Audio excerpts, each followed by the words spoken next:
Hello friends, இது வந்து Friday evening போல் எடுத்த விளாக் தான் பார்க்குறோம். முந்தின நாள் சந்தையில் பார்த்தீங்கன்னா சோளக்கருது வாங்கிட்டு வந்திருந்தேன். 3 கருது 50 ரூபான்னு கொடுத்தாங்க. ஒரு கருது எக்ஸ்ட்ராவே கொடுத்தாங்க.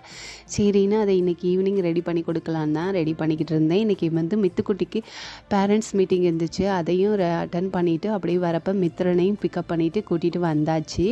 வந்தோடனே வந்து அதை பாயில் பண்ணிடலான்னு இட்லி கொப்பரையில் தான் நான் பாயில் பண்ணுவேன். பாயில் பண்ணிவிட்டு அதில் வந்து நம்ம மிளகாத்தூள், மஞ்சத்தூள், அப்புறம் கொஞ்சோண்டு நெய், அப்புறம் வந்து அதில் வந்து ஆஃப் லெமனை பிழிஞ்சு விட்டு நல்லா ஸ்மெஷ் பண்ணி சாப்பிட்றப்ப ரொம்பவே டேஸ்ட்டாக இருந்துச்சு. கடையில் சாப்பிட்ற மாதிரியே இருந்துச்சு. உங்கள் குட்டீஸ்க்கும் இந்த கருது பிடிக்குன்னா கண்டிப்பாக இந்த மாதிரி ட்ரை பண்ணி கொடுங்க. காரம் ரொம்ப சாப்பிட மாட்டாங்கன்னா லைட்டாக மிளகாத்தூள் போட்டுக்கலாம். கண்டிப்பாக ட்ரை பண்ணி பாருங்கள்.